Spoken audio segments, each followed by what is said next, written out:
Olá, queridos ouvintes da Rádio Cristo para Todos. É uma grande satisfação estar aqui hoje para dar continuidade ao estudo do livro de Levítico, capítulo 20. Eu sou o pastor Lucas Felipe Agliar de Becker, pastor da Igreja Evangélica Luterana do Brasil, na Comunidade Evangélica Luterana da Paz de Campo Bom, no Rio Grande do Sul. Nós vamos, na nossa dinâmica de estudo hoje, ter o texto projetado em nossa tela, e nós não vamos conseguir ler todo o texto, porque o capítulo 20 ele é bem extenso, mas nós vamos selecionar algumas partes e ao longo da leitura nós vamos fazendo alguns destaques importantes sobre esse livro de Levítico. Vamos, portanto, ao nosso texto. O livro de Levítico ele está dentro de um todo. Ele é o terceiro livro do Pentateuco, que são os 5 primeiros livros. Ele é o terceiro livro escrito pelo profeta Moisés. E ele relata a vida do povo de Israel logo após ter saído da escravidão do Egito. Deus, então, organiza o povo no deserto em que ele estava, e Deus dá algumas ordenanças para o povo, e digamos que a principal delas é a construção do tabernáculo, do santuário, a construção do lugar onde Deus escolheu se fazer presente no meio do seu povo. E por isso o acampamento do povo tinha que estar ao redor do tabernáculo, e o povo, e Deus, portanto, no centro do povo. Essas eram as ordenanças de Deus. Um dos grandes temas do livro de Levítico e deste capítulo 20, que é um capítulo bem difícil, se podemos dizer assim, é a santidade. O quanto Deus é santo. E por santo nós entendemos separado, único, dedicado. O quanto Deus ele é singular nesse sentido. E aí nós vemos o quanto o povo é pecador e o quanto o povo não é. Mas Deus, com a sua presença, torna o povo santo. Deus separa esse povo, Deus escolhe e dedica esse povo e pede para que esse povo, portanto, viva de forma separada, ou de forma santa, de forma dedicada, conforme as orientações que o próprio Deus nos dá. Nós vamos ver ao longo do texto que o povo de Israel não estava sozinho no deserto. Há peregrinos, há outros povos que se juntam ao povo de Israel, e esses povos trazem consigo outras divindades. E nós vemos logo, então, no primeiro e no segundo versículo sobre isso. O primeiro versículo diz assim: Disse mais o Senhor a Moisés. Quem diz é o Senhor, e com todas as letras maiúsculas é uma referência ao nome de Deus. Portanto, Deus triuno está dizendo a Moisés, que era aquele intermediário entre Deus e o povo. Deus Pai, Filho e Espírito Santo diz: Também dirás aos filhos de Israel. Para quem Deus se dirige? Ao povo de Israel, aos filhos de Israel. Qualquer dos filhos de Israel ou dos estrangeiros que peregrinam em Israel, que fazem parte, por quê? Porque Israel, é importante a gente destacar, era tanto nação, era Estado, como ao mesmo tempo uma igreja. Então, igreja e Estado eram uma coisa só, o que é diferente hoje. Mas Deus, portanto, fazia com que os filhos de Israel fossem o povo da aliança, aqueles chamados, eleitos por graça. E por isso eram para ser luz aos gentios e trazer os outros povos, atrair os outros povos. E haviam, portanto, estrangeiros que peregrinavam em Israel. Mas Deus faz um alerta ao povo e diz assim: aqueles, portanto, qualquer dos filhos de Israel ou dos estrangeiros que peregrinam em Israel, que der de seus filhos a Moloque, será morto. O povo da terra o apedrejará. Nós vemos que Moloque aparece outras vezes no texto bíblico e ele era uma divindade pagã, uma divindade da fertilidade. E acreditava-se pelos outros povos que você oferecendo uma criança em sacrifício, você tinha em troca a fertilidade da terra, que era o principal meio de sustento na época, né? A terra precisava produzir, por isso tantas bênçãos de Deus sobre a terra e uma promessa de uma terra. E nós vemos que isso depois se concretiza com a promessa da terra, do novo céu e da nova terra, dados e recriados depois em Jesus Cristo. Mas aqui nesse contexto nós vemos que então era uma tentação e um perigo que Deus precisa alertar e proibir o povo sob pena de morte, sob pena de apedrejamento, que era feito fora do acampamento, e que aqueles que oferecessem a sua semente, os seus descendentes, os seus filhos, a Moloque, seriam mortos. Então vejam que coisas terríveis aconteciam no povo de Deus e ao redor do povo de Deus. Continuando. Voltar-me-ei contra esse homem, o próprio Deus dizendo, e o eliminarei do meio do seu povo. muitas vezes Deus fala meu povo, quando ele se refere a Israel. E aqui, de uma certa forma, Deus parece se distanciar um pouco. E ele diz, eliminarei do meio do seu povo. Ou seja, aqueles que então adoram Moloque, eles já não são mais o meu povo, eles estão crendo em Moloque. Então agora eles são o seu povo. E eu os eliminarei do acampamento, por quê? Porque o acampamento com a presença de Deus é santo. E Deus, portanto, ele caracteriza com a sua presença onde ele está, aquele lugar santo. E se há uma abominação dessas, Deus, portanto, diz que vai eliminar do meio lá do povo, então diz do seu povo. E ele diz, porquanto deu de seus filhos a Moloque, continua, fazendo o quê? Contaminando assim o meu santuário e profanando o meu santo nome. Vejam o quanto Deus aqui, diante de todo o contexto, ele se mostra gracioso para o povo. Ué, mas gracioso? Sim. Deus tirou o povo do Egito, Deus libertou o povo. Deus deu agora a oportunidade de se encaminhar para a nova terra que Deus está dando, que mana leite e mel, nós vamos ver mais ao final do nosso texto.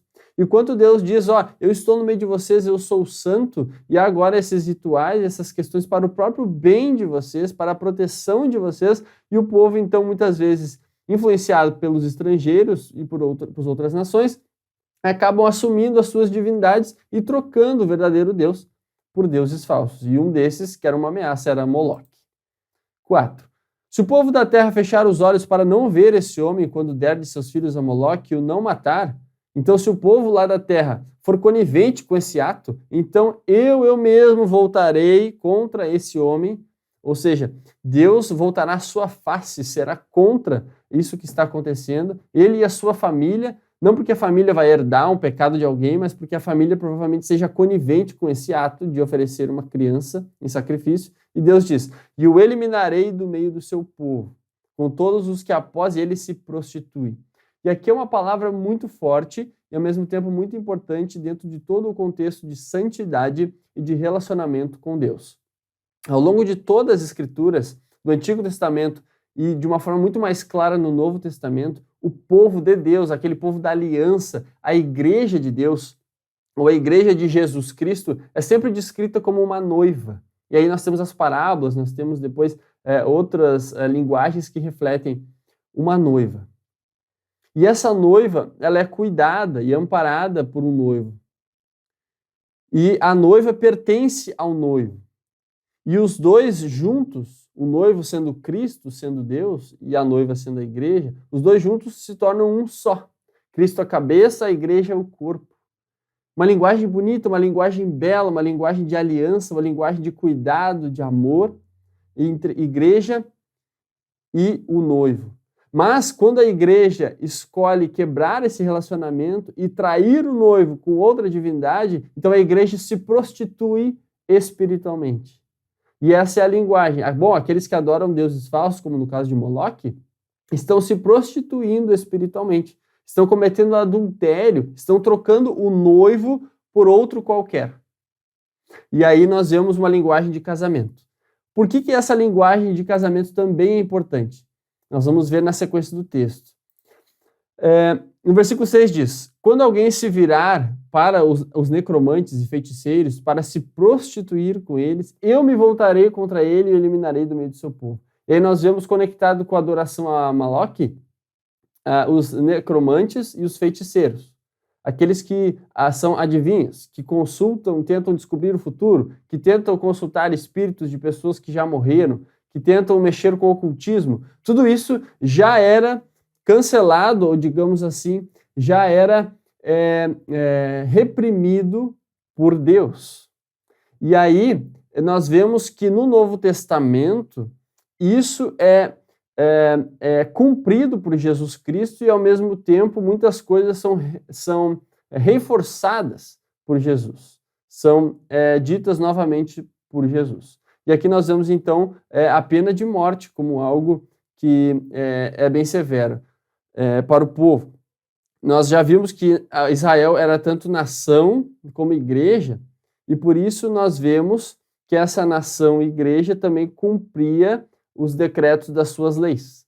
E por isso nós vemos essa conexão entre espiritualidade e nação. Tá? Continuando. 7. Portanto, santificai-vos e sede santos, pois eu sou o Senhor vosso Deus. Guardai os meus estatutos e cumpri-os. Eu sou o Senhor que vos santifico.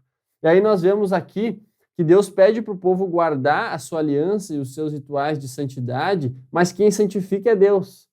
Não é o povo que por suas obras, não é o povo que fazendo essas coisas vai alcançar um patamar de excelência e vai ser santo. Não, o povo ele é santificado por Deus e o povo então guarda os caminhos de Deus por estar na aliança e por ser santificado.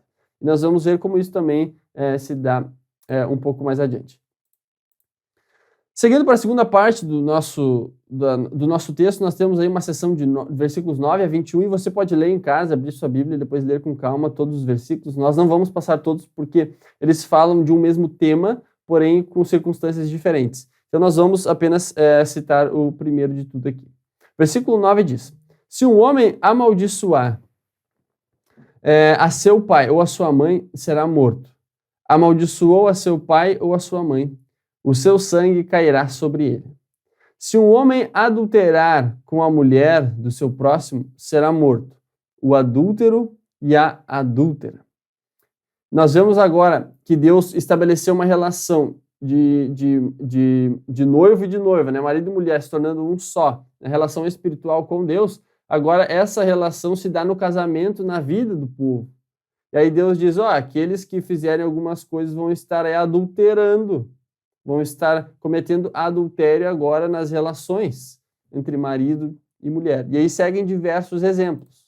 Nós temos então o versículo 11, o homem que se deitar com a mulher de seu pai terá descoberto a nudez de seu pai. Por quê? Porque marido e mulher são um só, então quando um vê a nudez de um, automaticamente vê do outro. E nós vemos então a nudez sendo descoberta. E aí mais uma punição aqui, né? Ambos serão mortos, o seu sangue cairá sobre eles. Era algo extremamente grave. Se um homem se deitar com a nora, ambos serão mortos. Fizeram confusão, diz a palavra. O seu sangue cairá sobre eles. Se também um homem se deitar com outro homem, como se fosse mulher, ambos praticaram coisa abominável. Serão mortos. O seu sangue cairá sobre eles. E veja aqui as questões sexuais, né? O relacionamento e como Deus coloca as coisas no mesmo nível. A traição e os relacionamentos de pessoas do mesmo sexo, isso é colocado como o mesmo nível, como um pecado diante de Deus e que precisa de perdão. E esse perdão ele é encontrado na pessoa de Jesus Cristo. Ele é encontrado para todos aqueles que creem e passam pelo arrependimento, o perdão dos pecados. Depois disso, continua o nosso texto, guardai, pois, todos os meus estatutos e todos os meus juízos, e cumpri-os, para que não vos vomite a terra, para a qual vos levo para habitardes nela. Assim diz o texto bíblico. Assim diz o nosso texto bíblico. Portanto, guardai os estatutos e os juízos. Estatutos têm a ver com lei, e juízos têm a ver com justiça, que nós vamos ver como isso se dá na pessoa de Jesus Cristo. O versículo 23 diz, não andeis dos costumes da gente que eu lanço de diante de vós. O povo não era para andar nos costumes dos outros povos que Deus agora estava tirando da terra para dar a terra ao povo, porque fizeram todas essas coisas, por isso me aborreci deles. Mas a vós outros vos tenho dito, em herança possuireis a sua terra. Veja que eu pulei alguns versículos aqui, tá? Eu pulei por causa dos exemplos, como eu havia dito, e aí agora eu me encaminho para a parte final do texto. E diz assim, mas a vós outros vos tenho dito, em herança possuireis a sua terra.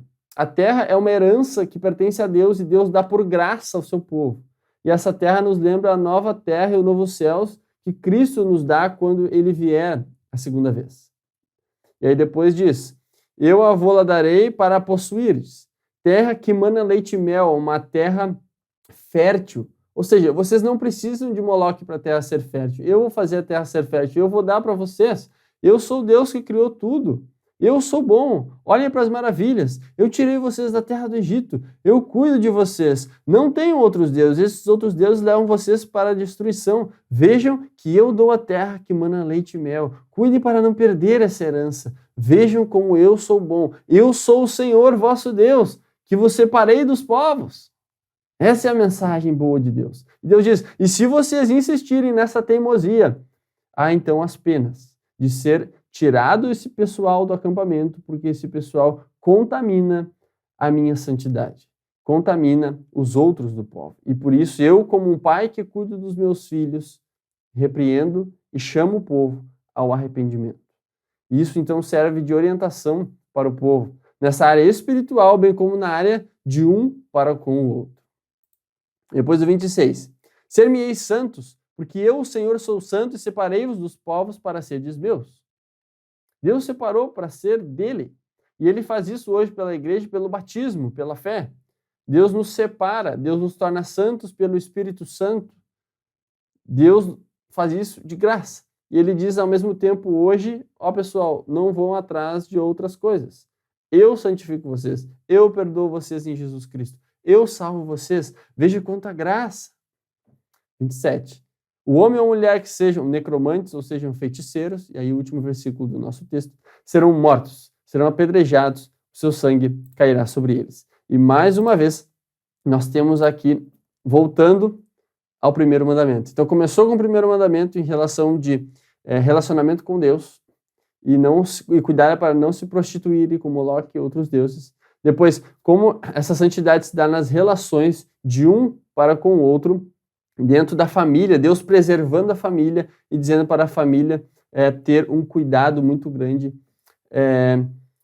para não cair nessas tentações. E aí, nós temos aí umas considerações finais importantíssimas. Como isso vem para nós, né? Nós já vimos algumas aplicações, mas nós sabemos que isso era dado com leis muito firmes para o povo no deserto. Quando Jesus Cristo vem, Gálatas diz, pelo apóstolo Paulo, que Jesus vem sob a lei, debaixo da lei, para resgatar os que estavam debaixo da lei. Jesus vem cumprir a finalidade da lei. Jesus não vem abolir a lei, Jesus vem cumpri-la. O que quer dizer? Jesus não vem e diz que toda aquela lei é jogada fora. Jesus vem e cumpre e diz que a finalidade pela qual aquela lei foi colocada, ela agora chega ao seu fim quando Jesus vem. E Jesus, então, ele cumpre a necessidade de muitas das leis cerimoniais e ele, então, repete algumas leis que são os 10 mandamentos. Amar a Deus e amar ao próximo. E Jesus, ele é o Santo de Deus que assume o lugar do Israel imperfeito e dá agora a santidade pela fé para todo aquele que nele crê. Nós temos também algumas conexões de que, falando de estatutos de Deus e a justiça de Deus, nós temos em Romanos que a justiça de Deus se revela no Evangelho, Cristo Jesus.